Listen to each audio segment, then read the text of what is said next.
Batch ఒకటి, శివుడే భగవంతుడు కదముళ్ళు కాదనే బ్యాచ్ ఇంకొకరు, శక్తే భగవంతుడు కదముళ్ళు కాదని ఇంకో బ్యాచ్, అట్టే వినాయకుడు, అట్టే సూర్యనారాయణ స్వామి.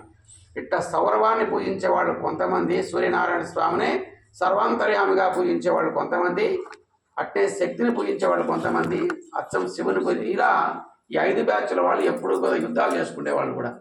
మా దేవుడు గొప్ప, మా దేవుడు గొప్ప అని ఇప్పుడు క్రైస్తవ మామదే మతాలలాగా చేసుకునే సమయంలో ఆదిశంకరాచార్యుల వారు ఇప్పటికి 2000 సంవత్సరాల క్రితం, ఆయన జీవించింది 32 సంవత్సరాలే. ఆయన ఆదిశంకరాచార్యుల గారు వచ్చి ఈ సమస్య మొత్తం కూడా గమనించి, ఈ 5గురు కలవకపోతే రాబోయే టైంలో ఇతర దేశాల వాళ్ళు వచ్చి దండయాత్రలు చేసి మనల్ని ఆక్రమించుకొని ఇబ్బంది పెడతారని ఈ 5ను కలిపి శాస్త్ర విధానంగా ఒక బిల్లు పాస్ చేశారు ఆయన శంకరాచార్య వారు.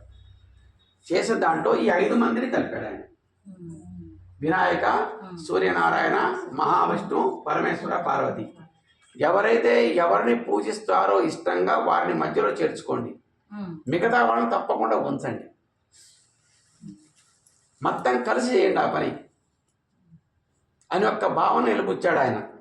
ఇప్పుడు ఆ భావనతోటి ఇప్పుడు మనం చూసే దేవాలయాలు ఎక్కడున్నాయి ఇలాంటి దేవాలయాలు అంటే అన్నవరం విష్ణు పంచాయతనం. అందువల్లే మనకు సత్యనారాయణ స్వామి వ్రతంలో పంచలోక పాలక పూజ చేపిస్తారు నవగ్రహాలు అయిన తర్వాత. ఆ పంచలోకులు వీళ్ళే అనమాట. ఈ బ్యాచే సత్యనారాయణ స్వామి వ్రతంలో ఈ చరిత్ర వస్తుంది. ఈ యొక్క పంచలోక పాలక మిగతా పూజలో రారు, ఆ వ్రతంలోనే వస్తుంది. పంచలోక పాలక పూజ చేపిస్తారు అక్కడ ఈ 5 మందిని. కాబట్టి ఎవరు ఉపదేశం పొందే రూపంలో కానీ ఇష్టపడే రూపంలో కానీ ఈ 5గురిలో ఏ మూర్తిని వాళ్ళు ఎక్కువ కొలుస్తారో ఆ మూర్తిని సెంటర్లో వేసుకోవాలి కదా అని సూత్రం. కాబట్టి 5గురిని అందరూ చేయాల్సిందే. కాబట్టి అందరు కలవటానికి, వాళ్ళ మానసిక స్థితి భంగం కాకుండా, వ్యవస్థ పాడైపోకుండా వాళ్ళు కలవటానికని పెట్టిన ప్లానింగ్ శంకరాచార్య గారు చేసిన పనిది. దాని ఆధారంగానే అన్నవరం తయారైంది. దాని ఆధారంగానే మనం కూడా విష్ణు పంచాయతనంలో తయారు చేశామన్నమాట.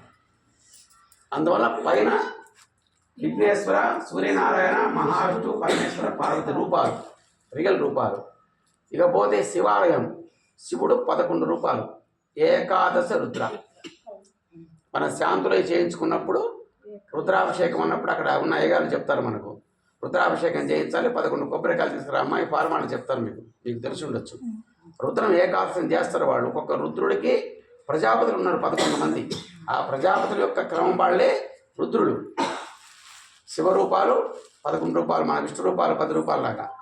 ఆ 11 రూపాయలను నేను చేసిన పని ఏంటంటే మొత్తం ఒకటే రాతిలో సమకూర్చా. కింద నుంచి పైదాకా ఒకటే శిల మొత్తం. ఆ శివలింగాలు కూడా అతుకు పెట్టేవి కాదు, అదే రాయి, అదే రాతిని మొలిపించాం. ఎదురుగా ఉండి రాతిని మొలిపించుకున్న శిల్పి చేత అదే రూపం ఏకశిల కావాలని. అందువల్ల మొత్తం ఏకశిలలో ఈ 5 మంది మూర్తులు మనకు అన్నవరంలో కూడా ఇలా దొరకరు వాళ్ళు. గర్భగుడిలోకి వెళ్తే అన్నవరంలో గర్భగుడిలో శివుడు, విష్ణుమూర్తి, పక్కన పార్వతి ఉంటే మిగతా 2 లోపల ఉన్నారు. చిన్న చిన్న మూర్తులు ఉన్నారు లోపల. అక్కడ కూడా మనకు సంపూర్తిగా కనిపించడం లోపలికి వెళితేనే, సపరేట్ మనం గమనిస్తేనే.